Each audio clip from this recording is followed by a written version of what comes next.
Good morning, everyone. I am currently out in the trailer. I have today and tomorrow off because I have a few busy weeks coming up, and I figured I would take these 2 days off to work on the trailer a little bit. Gotta, still fix some leaks and figure a few things out. Nothing really major to work on, but I definitely wanted to spend this time getting some things finished on the trailer. And I thought I would start today with a pretty fun project. I don't know if I've showed before, but it had this dual radio in it, and I don't know if this is the stock one that came with it, but the problem is the screen stopped working. If you could press the faceplate in hard enough, it would just have a display, but other than that you couldn't see what station you were on or anything. So I didn't want to spend a lot of money to fix it, but I definitely wanted to fix it. So I went on Amazon and I found this Boss radio, and I think I paid like 30 bucks for it. Again, it's a cheapo. That's the model number. It's a cheapo stereo, but hopefully, even if it lasts me a year till I buy something a little better, I'll be happy with that. It has a aux input and all those things, and it's Bluetooth, which obviously, even if this had Bluetooth, I can't get into the settings and see anything to make that happen. So that's what I'm working on right now. I have all these wires pulled out. When I got back here, there was a lot of dirt and a Band-Aid. Never used Band-Aid. How about that?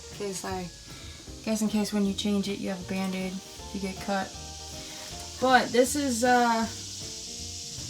where we're at. It's probably the easiest stereo install I've ever done. It looks like everything was hooked up to the rear speakers. There was nothing hooked up. There was nothing hooked up to the front speaker wires, so that's how I'm going to do the new one. They had the accessory and the power all hooked into one cable, and then the ground into one cable, and then just like I said, the left and right rear speakers were the only things hooked up. Front ones were just taped up, and then obviously the remote wire wasn't used either. So I pretty much have everything done. I know it looks a mess. This is just, I'm gonna tap in everything to make sure everything's hooked up right, and then I'll go back through and I'll redo this correctly. I did complete the power and ground wires. What's interesting is on the speaker wires, they chose white as positive and red as negative, and then on the power and ground they chose white as the ground and then black as the power. So I thought that was interesting. But what I did was I left the original harness hooked up, and then I looked at the manual for that dual radio and figured out what wire was white, what wire was what. Obviously I knew that these were going to be my power and ground, but to figure out what speaker wires they were, and all the colors matched to the new one, so made it super easy.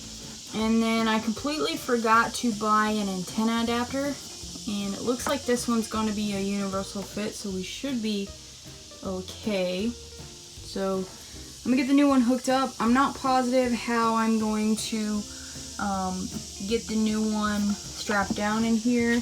This old one had this thing on it, but I don't know if it's the best option for me. So I'm gonna figure something out.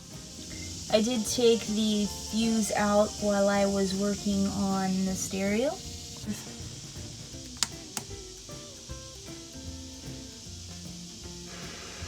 Wow, it's working. Let's make sure.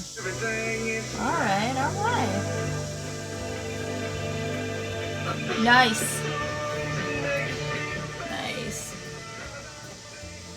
So this one's like your most basic system. Like I said, I think once this one craps out, I'll buy something a little bit nicer. I definitely just wanted to have something because that other one was pretty much unusable. This is the new one. Seems to be working okay.